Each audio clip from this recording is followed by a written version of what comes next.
మీ ఎలాంటి వ్యాపార ప్రకటనలకైనా వెంటనే మా ఛానల్ సంప్రదించండి. ప్రస్తుతం మనతో పాటు ప్రముఖ ఆధ్యాత్మికవేత్త జ్యోతిషరత్న జ్యోతిష సామ్రాట్ చింతా రుక్మాన్ గదరావు గారు మనతో ఉన్నారు. మాతృదేవోభవ పితృదేవోభవ ఆచార్య దేవోభవ. ఓం నమో మాందేశ్వరాయ నమః. గురుగారు 2026 జనవరి మాసం వృశ్చిక రాశి వాళ్ళకి ఓవరాల్గా ఈ నెల ఏ విధంగా ఉంటుంది, విశేషంగా ఎటువంటి జాగ్రత్తలు తీసుకోవాలి? 2026 సంవత్సరం జనవరి నెల మాస ఫలితాల్లో భాగంగా వృశ్చిక రాశి వాళ్ళకి ఎలా ఉంది అని తెలిసిన దాంట్లో భాగంగా ముందు మనం వృశ్చిక రాశి వాళ్ళకు ఒక ప్రత్యేకమైన విషయాన్ని మనం మాట్లాడుకుందాం. ప్రతి మాసంలాగానే ఈ వృశ్చిక రాశిలో రవిగ్రహం ఉండగా పుట్టిన వాళ్ళకు, అంటే వృశ్చిక రాశిలో అందరికీ రాదు ఇది, రవిగ్రహం వృశ్చికంలో ఉండగా పుట్టిన వాళ్ళకు మనం ఒక ప్రత్యేకమైన విషయం చెప్తున్నాము. రవిగ్రహం ఈ రాశిలో ఉన్నప్పుడు పుడితే అతి రహస్యమైన వాళ్ళు, రహస్యమైనటువంటి ఉద్యోగాలు అంటే సిబిఐ లాంటివి, పోలీసు, రక్షణ శాఖ ఇటువంటి ఉద్యోగాలు ఎక్కువగా వస్తాయి. పట్టుదల కలిగిన వాళ్ళు, మొండి వాళ్ళు, అంటే తెగే వరకు లాగేవాళ్ళు అని అర్థం. కాబట్టి ఈ రాశిలో రవిగ్రహము టెన్షన్ ఎక్కువ ఇస్తాడు, ఎక్కువ కోపాన్ని, టెన్షన్ని, తొందరపాటు ఎక్కువ వీళ్ళకు. అందుకే ఈ పోలీసు, రక్షణ రంగాల్లో ఉన్నదంతా ఎక్కువగా కోపము, చిన్న విషయానికి ఎక్కువ కోపం రావడము, ఎక్కువ దూకుడు స్వభావం ఉండేటువంటి అవకాశం ఉంటుంది. అంటే వీళ్ళకు బాగానే యోగిస్తాడు. రవికి మిత్రస్థానం. అందున కుజుడు అంటేనే, ఈ వృశ్చికం అంటేనే ఒక పరిశోధన. పాతాళం, వృశ్చికం అంటే పాతాళం. పాతాళంలో ఏముంది, ఎక్కడ ఏముంది వెతికి తీస్తారు. అందుకే ఎటువంటి దొంగ అయినా ఏ విధంగా సరే ఆధారాలు లేకుండా తప్పు చేసినా వీళ్ళు కనిపెట్టగలుగుతారు. ఆ రూపురేఖలు ఇమీడియట్ గీసేస్తారు, ఇలా ఉంటాడు ఇక్కడ చేసిన వాడు అని. అది ఎంత మేధస్సు ఉండాలి లెక్కేసుకోండి. అప్పటి వరకు చేస్తాడని వాళ్ళకు తెలియదు, పబ్లిక్కి తెలియదు, కానీ ఆ రూపురేఖలు రాస్తారంటే లెక్కేసుకోండి ఎంత పరిశోధన, ఎంత మేధస్సు ఉంటుంది. రవిగ్రహం ఇక్కడ ఉన్న వాళ్ళకి ఆ మేధస్సు ఉంటుంది. అదే మేము లేవండి పోలీస్ డిపార్ట్మెంట్లో, సిబిఐలో మేము కాలేదే అని అంటే మీకు ఆ శక్తి, మానసిక శక్తి మాత్రం ఉంటుంది, పరిశీలనాత్మక శక్తి ఉంటుంది. ఊహించి అంచనా వేసి పర్ఫెక్ట్, నేను అంచి చెప్పిందే కరెక్ట్ అయింది ఫైనల్గా అని చెప్పగలిగే సామర్థ్యం ఉంటుంది. వీళ్ళు ఇంకా ఏ కంపెనీలో పనిచేసినా ఆ కంపెనీలో ఉన్నటువంటి రహస్యాలను, ఆ కంపెనీలో ఉన్న సమస్యలను తీర్చగలిగేటువంటి వ్యూహాలను ఛేదించేటువంటి వాళ్ళుగా ఉంటారు. ఆ సామర్థ్యాన్ని రవిస్తాడు. ఇంకా ఈ రాశి ఈ మాసం 2026 జనవరి మాసం వీళ్ళకి రాశి అధిపతి లగ్నంలో ఉన్నాడు, అంటే రాశిలోనే ఉన్నాడు. రవి ఇక్కడే ఉన్నాడు. ఇప్పుడు ఏదైతే రవి ఇక్కడ ఉంటే పుట్టిన వాళ్ళు ఎలా ఉంటారో, ఇప్పుడు ఈ మాసంలో పుట్టిన వాళ్ళందరూ కూడా అలాంటి సామర్థ్యాన్ని కలిగిన వాళ్ళు ఇప్పుడు పుడతారు. అందులో కుజుడు కూడా ఇక్కడే ఉన్నాడు, బుధుడు, శుక్రుడు కూడా ఉన్నారు. మంచి పరిశీలనాత్మక శక్తి, మంచి మేధస్సు, మంచి జ్యోతిషులు కూడా పుడతారు వృశ్చిక రాశిలో. జ్యోతిషం అంటేనే వృశ్చికం, వృశ్చికం అంటే జ్యోతిష్యం. ఇది ఖగోళ శాస్త్రాన్ని, సమస్త విశ్వం గురించి పరిశోధించే శాస్త్రం ఇది. జ్యోతిషం కావాలి, జ్యోతిషం చెప్తున్నారంటే వృశ్చిక రాశి బలం లేకపోతే జ్యోతిషులు కారు. వాళ్ళకు అసలు ఇంకా వృశ్చిక రాశి బట్టి జ్యోతిషులు కాకపోయినా, జ్యోతిషం అంటే నమ్మకం, విశ్వాసం, జ్యోతిషం పైన ఆసక్తి, ఇటువంటి విషయాలపైన, పరిశీలనాత్మకమైన విషయాలపైన వాళ్ళకు విశ్వాసం ఉంటుంది. కానీ జ్యోతిషుడు కానీ అయినాడంటే వాళ్ళకు వృశ్చిక రాశి బలం 100% ఉంటేనే జ్యోతిషులు అవుతారు, లేదని చెప్పలేరు. జ్యోతిషం చెప్తున్న ప్రతి ఒక్కరికి వృశ్చిక రాశి మూల ధనం, మూల ఇంధనం. అదంటేనే పరిశోధన. జ్యోతిషం పరిశోధన చేయకపోతే ఏమొస్తుంది? ద్వాదశ రాశుల్లో ఏకైక పరిశోధన రాశి వృశ్చికమే. అక్కడే చంద్రుడు నీచపడతాడు. చంద్రుడు అంటే మనసు అప్పుడేమి మానసికంగా వీళ్ళు బలం, అంటే మానసిక బలం ఉండదని కాదు, పరిశీలనలోకి వెళ్ళిపోతారు. ఇదేంది, అదేంది, ఇదేంది, అసలు ఇది ఎందుకు అనే విధంగా వెళ్తారు. కాబట్టి ఇప్పుడు ఈ రాశిలో పుడుతున్న వాళ్ళు ఈ మాసము జనవరి 15-17 వరకు ద్వితీయంలో ఉన్నారండి. రాశికి రాశ్యాధిపతి రవి ద్వితీయంలో ఉన్నారు. ఈ రాశిలో ఉండగా పుట్టిన వాళ్ళు ఇలాంటి ప్రవర్తన కలిగి ఉంటారు. కాబట్టి వృశ్చిక రాశి వాళ్ళకి ద్వితీయంలో రాశ్యాధిపతి, ద్వితీయంలో శుక్రుడు, ద్వితీయంలో బుధుడు, ద్వితీయంలో రవి, కుజుడు, నాలుగు గ్రహాలనే బాగుంది, చక్కగా బాగుంది. ఇంకా అష్టమ స్థానంలో గురువు ఉన్నాడు. ద్వితీయాధిపతి అష్టమంలో ద్వితీయాన్ని చూస్తున్నాడు. పంచగ్రహ కూటమి వీళ్ళకు ఉంది. ఇప్పుడు ఇంకా జనవరి 14, 12 నుంచి 17 వరకు ఈ 4 గ్రహాలు అలా మారుతాయి మకర రాశిలోకి, 3వ స్థానంలోకి. చేస్తున్న ప్రయత్నాలు సఫలీకృతం బాగా అవుతాయి. 4వ ఇంట రాహు మంచోడు కాదు, 5వ ఇంట శని మంచోడు కాదు, 8వ ఇంట్లో గురువు అంత కంఫర్ట్గా లేడు, 10వ ఇంట్లో కేతు అసలు కంఫర్ట్గా లేడు. అంటే గ్రహాలు వచ్చి సరైనటువంటి స్థానాల్లో లేవు ఇప్పుడు వృశ్చిక రాశి వాళ్ళకు. ప్రతికూల పరిస్థితులు ఎక్కువ అనుకోవచ్చా? ప్రతికూలత ఎక్కువ అనుకోవచ్చు, కానీ ప్రయత్నము అనేటువంటి ప్రదేశంలోకి 4 గ్రహాలు వెళ్తున్నాయి. 3వ స్థానం అనేది ప్రయత్నం, 3వ స్థానం అనేది సందేహం, 3వ స్థానం అనేది ఆలోచన, కమ్యూనికేషన్. ఈ ద్వితీయం నుంచి తృతీయంలోకి వెళ్తున్నాయి కాబట్టి వీళ్ళ ప్రయత్నాలు ముమ్మరంగా ఉంటాయి, చేసే ప్రయత్నాలు సఫలీకృతం అవుతాయి. కానీ అర్ధాష్టమ రాహు 10 కేతు ఉన్నప్పుడు ఏ పని పెట్టడు, ఉన్న పని చెడగొట్టేస్తాడు. కేతుకు వర్కే లేదు. అన్ని గ్రహాలకు వర్క్ ఉంటుంది, కేతుకు వర్క్ ఉండదు. అసలు కర్మ లేదు. కర్మ పని లేని గ్రహము కర్మ అనే స్థానంలో ఉంటే ఏ పని పెట్టడు, క్లీన్ అయిపోతుంది. అంటే అప్పు పెరిగిపోతుంది, తిప్పలు పెరిగిపోతాయి. అత్తగారిల్లు 10వ స్థానం, అక్కడ వాల్యూ పోతుంది. కాబట్టి కొంతకాలం వీళ్ళు కేతువు మళ్ళీ ఆయన భాగ్యస్థానానికి పోతాడు. అప్పటి వరకు కొంచెం వేచి చూడాల్సిందే. నాకేది వద్దు అనే గ్రహం ఆడు ఉంది. పని చేసే కాడ నాకేది వద్దు అనే గ్రహం. తలే లేనప్పుడు ఆలోచన, ఆశ, కోరిక ఏమి ఉండదు కదా. కానీ 10లో కేతు యోగించాలంటే ఆధ్యాత్మికంగా వెళ్తే, భక్తి జ్ఞాన వైరాగ్యాల వైపు వెళ్తే యోగిస్తుంది, ఆడ ఆనందంగా ఉంటుంది.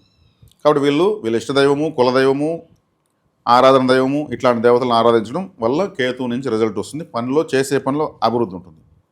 కాబట్టి ఇప్పుడు 4వ రాహు వీళ్ళ ఊరు దాటి పనిచేస్తే బాగుంటుంది. సొంత ఊర్లో రాహు బలవంతుడు కాదు, లేనిపోయిన సమస్యలు తెచ్చిపెడతాడు, సంబంధించిన సమస్యలు తెస్తాడు. ఊర్లో ఉంటే ఏదో ఒక తలకా నొప్పి వదిలేసాను సంవత్సరానికి ఒకసారి పోతున్న అట్ట ఉంటాడు చూడండి, వాళ్ళకి 4వ రాహు ఉంటాడు. 5వ ఇంట్లో శని, పంచమ శని అంత మంచివాడు కాదు. ఈ రాశికి మరీ ముఖ్యంగా వృశ్చిక రాశికి వ్యతిరేక గ్రహం. కాపాడాల్సిన గ్రహము అష్టమంలో పడింది, అది జూన్ వరకు ఉంది. కాబట్టి ఇప్పుడు ఏమున్నా వీళ్ళకు కాస్త పరిహారాలు చేసుకోవడం మంచిది. కొద్ది కాలమే, ఎక్కువ రోజులు కూడా ఏం లేదు. ఇప్పుడు ఇన్ని సంవత్సరాలు జరిగిపోయింది. ఒక 30 సంవత్సరాల వ్యక్తి అనుకుంటే 30 సంవత్సరాల క్యాలెండర్ కంప్లీట్ అయిపోయింది. ఇంకొక 3 నెలలు 4 నెలలు పెద్ద మ్యాటరా. అందున ఇక్కడ వచ్చేక్కడికి 4వ ఇంట్లో గ్రహణాలు, పంచగ్రహ కూటములు ఇవన్నీ రాబోతున్నాయి. 4వ స్థానము అంటే విద్య, వాహన, బంధు, వస్త్ర, సుఖ, గృహ స్థానం, ఆస్తిపాస్తులు. అంటే వాహనము అంటే వాహన సౌఖ్యం లేకపోవడము, ఉన్న వాహనం అమ్ముకోవడము, లేదా ఉన్న వాహనానికి రిపేర్లు రావడము, లేదు ఇంకేదో వాహన సౌకర్యం రావడం. ఆస్తిపాస్తులు, గృహము, ఇంట్లో వాస్తు ప్రాబ్లమ్స్ ఇవన్నీ ఐడెంటిఫై కావడము, దానికి వాస్తు ఖర్చులకు డబ్బులు ఖర్చు అయిపోవడము, లేదు ఇంకేదైనా ప్రాపర్టీ అమ్మే సమస్యలు తెచ్చుకునే పరిస్థితి రావడము, ఇవన్నీ జరుగుతాయి. బంధువుల్లో వ్యతిరేకతలు, బంధువుల రహస్య శత్రువులు ఉండడము, అనుకూల శత్రువులు ఉండడము. ఎందుకంటే 4వ రాహు ఉన్నాడు. రాహు అంటే ఆయన మోసం చేసేవాడు, నమ్మించి మోసం చేసేవాడు. మోసం ద్వారా జీవితాన్ని నేర్పించే గ్రహం రాహువే. మోసంతోనే జీవితాన్ని నేర్పిస్తాడు. కొంతమంది అవకాశం ఇచ్చి నేర్పిస్తే ఆయన అవకాశం చెడగొట్టి మోసం చేసి ఏడిపించి చేస్తారు. ఒక ఫ్రెండు ఈ మధ్యనే నేను విన్నాను, తన కారు ఫ్రెండ్కి ఇచ్చాడు. ఈఎంఐలు నువ్వు కట్టుకో, కారు నువ్వే పెట్టుకో. ఈఎంఐలు నువ్వు కట్టుకో, ఈ కారు నువ్వే పెట్టుకో, ఇది నీకు గిఫ్ట్. ఇది నువ్వు 10 నెలలు కట్టాడు, 10 నెలలు తిప్పాడు. మా బామార్దికి అర్జెంట్ పెండ్లు ఉంది, ఒక 2 నెలలు ఇయ్యి, మళ్ళీ పెండ్లు అయిపోయినాక మళ్ళీ కారు ఇచ్చేస్తాడు. ఓకే, ఇంక దాన్ని కాదనలేం కదా. ఇచ్చాడు, పెండ్లు అయింది. అలా బామార్ది ఫోన్ లేదు, ఇతను ఫోన్ లేదు. ఇంకో చోట ఇతను కారు కనిపించింది. ఆ కారు ఏంది ఇక్కడ ఉందని పోయి అతను అడిగాడు. ఆ కారు ఎవరు ఎత్తారో చూస్తే అక్కడ కూడా వేరే వాడు వచ్చాడు. ఈ కారు మీకు ఎక్కడ, నేను కొనుక్కున్నానని. ఎవరి దగ్గర? పలానా వాళ్ళ దగ్గర అన్నాడు. ఫోన్ చేశాడు. అయ్యో నాకు తెలియకుండా మా బామార్ది అమ్మేశాడు. అయినా కానీ ఎట్లా ఎదురు చేస్తావు అంటే, నాకు మోసం చేశాను. నీకెందుకు మోసం చేశాను? నువ్వు తిప్పలే 10 నెలలు తిప్పావు కదా, తిప్పుకున్నానికి డ్యూ కట్టావు. డ్యూ కట్టించుకున్నారు 10 నెలలు. పెండ్లి సాగులో కారు వెనక్కి తీసుకున్నారు. వీళ్ళకి నచ్చిన రేటుకి అమ్ముకున్నారు. అప్పుడు ఎవరు ఇక్కడ మోసపోయింది? ఆ డ్యూ ఏది ఇతనే డౌన్ పేమెంట్ కూడా కారు కొనుక్కుంటే ఈ పరిస్థితి వచ్చి ఉంటుంది. రాహు ఇలా చేస్తాడు, నమ్మక మాయ. అరే మన ఫ్రెండ్ మన కారు ఇచ్చేసాడు, మంచిగా పెండ్లి నన్న 2 నెలలు పంపించు, 10 నెలలు డ్యూ కట్టావు కదా, ఇంకా చాలు మాకు, మేము అమ్ముకోవాలనుకుంటున్నాము. రాహు ఇది ప్రాక్టికల్గా జరిగింది. నాకు తెలియదు, దగ్గర ఫ్రెండ్కే జరిగింది. పాపం బాధపడ్డాడు. అప్పటికప్పుడే అతను సొంతంగా మళ్ళీ ఇంకేదో పడి కారు కొనుక్కున్నాడు. రాహు అనేవాడు ఇలా చేస్తాడు. వాహన స్థానంలో ఉన్నాడు రాహు. వృశ్చిక రాశిలో సెంటిమెంట్ ఎక్కువ. వీళ్ళ దగ్గర ఓవని బాధపడితే సహాయం చేస్తారు. సెంటిమెంట్ అనేది వీళ్ళు అటువంటి సీరియల్స్, సినిమాలు చూస్తే వీళ్ళ నిజ జీవితంలో వీళ్ళకే ఆ కష్టం వచ్చినట్టు ఏడుస్తూ ఉంటారు సినిమా చూస్తూ. అది మంచి లక్షణమే, కానీ ఈ రోజుల్లో అది పనికిరాదు కదా. కాబట్టి వీళ్ళ సలహా తీసుకొని పోవడం మంచిది. ఇప్పుడు మరి కొన్ని గ్రహస్థులు కొంచెం వ్యతిరేకంగా ఉన్నాయి. దీనికి బెంబేలు ఎత్తిపోవడం అవసరం ఏం లేదు. 3-4 నెలలకు మారిపోతాయి, పెద్ద విషయమేం కాదు. ధనపరంగా ఎలా ఉంది ప్రస్తుతం? ధనపరంగా బాగానే ఉందండి. ద్వితీయంలోనే ఉన్నారు కదా, కుజుడు, బుధుడు, శుక్రుడు వీళ్ళంతా బాగానే ఉన్నారు. కానీ ఆ డబ్బులు వీళ్ళకి అనవసరమైన ఖర్చులకి, అనవసరమైన విషయాలు ఖర్చు అయిపోతాయి అనే దానికి అవకాశం ఉంది. డబ్బులు వచ్చినా దానికి ఒక కారణం అక్కడ రెడీగా కాసుకుంటుంది అనే విధంగా ఉంది. పంచమంలో శని, 4 రాహువు, 10 కేతువు, ధనాన్ని ఇవ్వాల్సిన గ్రహం అష్టమంలో ఉండడము లాంటివి ఉన్నాయి కాబట్టి వస్తున్న డబ్బులకి తగినట్టుగా ఉంటుంది. అది రాకుండా ఉన్నా దానికి ఇచ్చే పని లేదు. వచ్చిన డబ్బు మనం అనుభవించేదానికి లేదు మనం అనుభవించాలన్నా కొన్ని బాధలకు, ఖర్చులకు పెట్టాల్సి వస్తూ ఉంది. ఫండ్ మనకు చేతులు లేకుండా ఉంది అనేటువంటి పరిస్థితి. ఎంత వచ్చినా చాలా లేదనే పరిస్థితి ఉంటుంది. ఇది మామూలు. అప్పుడప్పుడు ఇటువంటి వాతావరణం మారుతూ ఉంటుంది వ్యక్తిగత జీవితంలో. ఈ గోచారం అనేది అటువంటి విధంగా సపోర్ట్ చేస్తూ ఉంది. కాబట్టి వృశ్చిక రాశి వాళ్ళు 2వ స్థానమైనటువంటి ధనుస్సు రాశిని బలపరుచుకుంటూ ఉంటే చాలా జీవితం అంతా. ఈ ధనుస్సు రాశి గురువుని సూచిస్తుంది. అందుకే సలహా కావాలనేది వీళ్ళకు. ఎప్పుడు సలహా ఇచ్చేవాడు గురువులాగా ఇలా చేసుకో అలా చేసుకుంటారు కదా, ఒకరు సలహా తీసుకుని వీళ్ళు వెళ్ళారంటే వీళ్ళకి బాగుంటుంది. వీళ్ళకి వెనకున్న రాశి తుల, దానికి అధిపతి ఎవరు? శుక్రుడు. తర్వాత రాశి ధనస్సు, దానికి గురువు. ఇద్దరు గురువులే. ఈ 2 గురువుల మధ్యలో ఉన్న రాశి వృశ్చిక రాశి. అందుకు వీళ్ళు సలహా తీసుకోవడం మంచిది. అది ఇంట్లో వాళ్ళ సలహా. బయట వాళ్ళ సలహా తీసుకుని నేను చెప్పిన కారకత అయిపోతుంది. ఇంట్లో వాళ్ళ సలహా అంటే వీళ్ళు ఇంట్లో సలహా ఇచ్చే రేంజ్ వాళ్ళు లేరనుకోండి, వాళ్ళకి చెప్పి చేస్తూ రండి, నష్టాలు తగ్గిపోతాయి, సక్సెస్ రేట్ పెరుగుతుంది. వీళ్ళు ఇండివిజువల్గా నిర్ణయం తీసుకుంటారు, అక్కడే వీళ్ళకి నష్టం వస్తుంది. అది వీళ్ళు కరెక్ట్గా తీసుకుంటే కూడా అది ఎందుకు మరి పెద్ద మిస్టేక్. అది మాత్రం ఇంట్లో వాళ్ళకి చెప్పి చేస్తా వస్తే చాలు, ఆటోమేటిక్ వర్కౌట్ అవుతుంది. ఇంట్లో వాళ్ళు అంటే మీ కుటుంబ స్థానం. కుటుంబం అంటే ధనస్సు, ధనస్సు అంటే గురువు. ఇంట్లో వాళ్ళు ధనుసు రాశి ప్రభావంలో ఉంటారు వీళ్ళ కుటుంబ సభ్యులు అర్థం. దానివల్ల వీళ్ళకి మంచి ప్రయోజనం ఉంటుంది. 2వ స్థానము 5వ స్థానం రెండింటికి ద్వితీయ పంచమాధిపతి గురువుగా వచ్చాడు.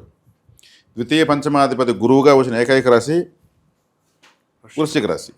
గురుగ్రహము డబ్బులకి, అదృష్టానికి ఆయనే వచ్చాడు. కాబట్టి గురు ఆరాధన చాలా ఇంపార్టెంట్.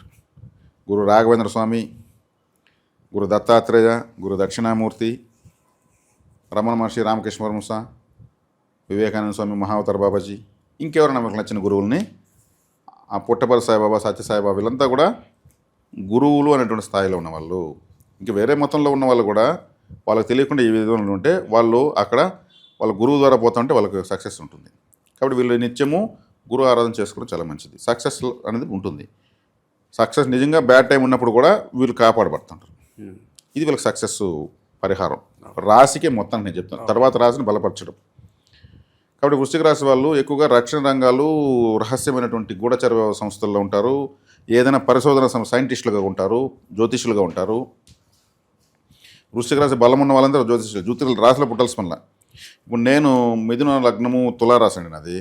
నేను జ్యోతిష్యం చెప్తున్నాను. వృశ్చిక రాశి బలం నాకు సపోర్ట్ ఫుల్గా ఉంది. వృశ్చిక రాశికి అధిపతి ఎవరు? కుజుడు. కుజుడు నాకు లగ్నంలో ఉన్నాడు. జ్యోతిష్యం రావాలంటే 2, 5, 8, 11 స్థానాలు బాగుంటారు చాలు. 2, 5, 8, 11.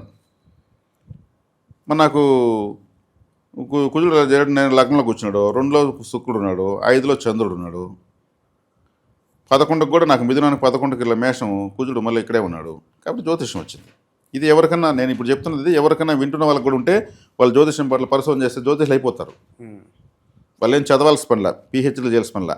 5వ క్లాస్ చదువుంటే కూడా ఇప్పుడు నేను చెప్పిన క్యాలిక్యులేషన్ వాళ్ళు ఉంటే వాళ్ళ జ్యోతిష్యం వస్తుంది. గ్రహాల విద్యను ఇస్తాయి, పూర్వజన్మ సంస్కారం. కాబట్టి వృశ్చిక రాశి అంటేనే జ్యోతిష్యం, పరిశోధన. ఒక జ్యోతిష్యమే కాదు, పరిశోధన సంబంధించిన ఏదైనా సరే సైంటిస్టులంతా వృశ్చిక రాశిలో ఉంటారు. ప్రపంచానికి కావాలని దాన్ని వెతికి ఇచ్చే వాళ్ళంతా సైంటిస్టులే. అంత గొప్ప రాశి ఇది. కాబట్టి వీళ్ళు కష్టాల్లో కూడా పరిశోధిస్తూ ఉంటారు, పరిశీలిస్తూనే ఉంటారు. లోతుకి వెళ్ళిపోతారు, పాతాళం కనుక్కుంటారు. దానికి మళ్ళీ కింద ఏముందో లేకపోతారు. వీళ్ళు మళ్ళీ లోడే పనే.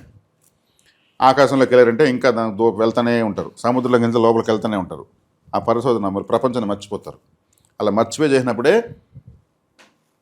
ఎన్నో విషయాలు వెలికి తీసుకొస్తారు. డాక్టర్ అబ్దుల్ కలాం గారు ఒక పెద్ద సైంటిస్ట్, ప్రపంచ స్థాయి సైంటిస్ట్. ఆయన వ్యక్తిగత జీవితంలో రాసుకున్నాడు. నేను అని మా మిత్రులు చెప్పారు, నేను చదవలేదు ఆయన, కానీ అది చాలా గొప్ప విషయం అది. ఆయన పెళ్లి గురించి ఆలోచించుకునే మనం ఎందుకు పెళ్లి చేసుకోలేదు అని ఆలోచించే కాడికి ఆయనకి వయసు అయిపోయింది.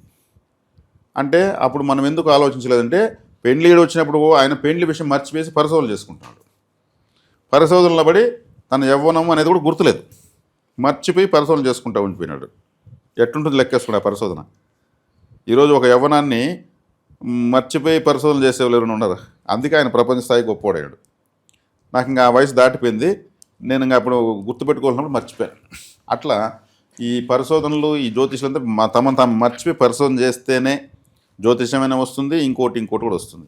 వీళ్ళు లేకపోతే ప్రపంచంలో కొత్త విషయాలు వెలుగులోకి రావు. అంత గొప్ప రాశి వృశ్చిక రాశి. తాత్కాలికమే ఇప్పుడున్న గ్రహస్థితి. నేను బాగలేదని చెప్పాడు మాత్రం అనుకోవద్దండి. అన్ని రాసులు నాకు ఇష్టమైనవే. జ్యోతిషులుగా మేము ప్రతి రాశిని ప్రేమిస్తాము, ప్రతి రాశి గొప్పతనాలను బయటికి తీస్తాము. ఒక వ్యతిరేక రాశి ఉన్నప్పుడు అలర్ట్ చేస్తాము, ట్రాఫిక్ పోలీసులాగా ఎలా వెళ్ళాలో చూపిస్తాము. నేను నాలాగా చెప్తున్న జ్యోతిషులు అందరూ కూడా అలాంటి వాళ్ళే, గొప్ప వాళ్ళే. కాబట్టి 24/7 ఎవరికి బాగుంటుందో 24% అంటే మారుతూ ఉంటుంది. కాబట్టి ఇప్పుడు గురువు ఆరాధన చేసుకోవడం చాలా ఉత్తమం. అదేవిధంగా పంచమ స్థానం అంటే కులదేవత. గురువుల ఆరాధన ఇప్పుడు కులదేవత ఆరాధన చేసుకోవాలి. కులదేవత తెలియని వాళ్ళు ఎక్కువ ఉన్నారు. కొన్ని కమ్యూనిటీలు మాత్రమే కులదేవతలు ఆటోమేటిక్గా గుర్తున్నారు. ఎక్కువ కమ్యూనిటీలు కులదేవత లేదు.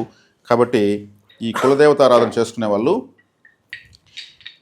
తెలియని వాళ్ళు ఈ శంగాలి అనే కర్ర మేము తెలియజేస్తున్నాం, పరిచయం చేస్తున్నాము. ఎంతోమంది తీసుకుంటున్నారు. ఇదే కులదేవతగా భావించి ఈ శంగాలి కులదేవత కర్రను అడిగినా కూడా మా వాళ్ళు ఇస్తారు. ఇది తెప్పించుకొని పూజ రూములు పెట్టుకోవచ్చు. 3 రకాల సైజులు ఉన్నాయి. అదేవిధంగా వీళ్ళకు 2వ స్థానమైనటువంటి ధనుస్సు రాశిలో మూలా నక్షత్రం ఉంది. మరి హనుమాన్ శంఖ ఇది కూడా తెప్పించుకోవచ్చు వృశ్చిక రాశి వాళ్ళు. ద్వితీయ స్థానంలో మూలా నక్షత్రం కాబట్టి మూలా నక్షత్రం ఆంజనేయ స్వామికి సంబంధించిన నక్షత్రం మేము నమ్ముతున్నాము, ఎంతోమంది చెప్తున్నాము. కాబట్టి ఇది గద ఎలా ఉంటుంది, హనుమాన్ గద శంఖగా ఇది పవిత్రంగా పెట్టుకోవచ్చు. అదేవిధంగా గరుడారాధన ఎక్కువగా సర్పదోషం. మళ్ళీ ఇంకొకసారి కూడా ఈ గరుడ మంత్రుల గురించి నేను చెప్తున్నాను. ఆపరేషన్ గరుడ వేగ లాంటి సినిమాలంతా వస్తాయి. ప్రపంచంలో ప్రతి CBI రహస్య సంస్థలంతా కూడా సింబల్ గరుక్ మంత్రుని పెడతారు. వాని గద్ద కన్నులు అంటారు ఏదైనా కనిపెడితే. అంటే ఎంత హైట్కి వెళ్తే అంత తీక్షణమైన చూపులు ఉంటాయన్నమాట. అభయహస్తంతో ప్రాణప్రతిష్ఠ చేసినటువంటి గరుడ విగ్రహాన్ని సమర్పిస్తున్నాము. కాబట్టి సర్పదోషం ఉన్నవాళ్ళు, మరి ఈయనంటే ఇష్టం ఉన్నవాళ్ళు కూడా తీసుకోవచ్చు. తొందరలో ఈ కరుంగాలిలో వెంకటేశ్వర స్వామి విగ్రహాన్ని మేము పరిచయం చేయబోతున్నాము, సాక్షాత్ వెంకటేశ్వర స్వామిని. అదే మహావిష్ణువు కూడా, శ్రీకృష్ణుల వారు కూడా పక్షులలో నేను గరుక్మంతుని అని చెప్పాడు. సాక్షాత్ మహావిష్ణువు నేనే అని చెప్పాడు అనమాట. ఇది కూడా తీసుకోవచ్చు. ఈ గరుక్మంతుల వారి విగ్రహంతో పాటు పూజా విధానం పుస్తకాన్ని కూడా ఇవ్వడం జరుగుతుంది. ఎలా పూజించుకోవాలి, మంత్రాలు ఏంటి, ఆయన పంచాక్షరి మంత్రము, ఆయన గరుడమాల మంత్రము అన్నీ ఇందులో ఉంటాయి.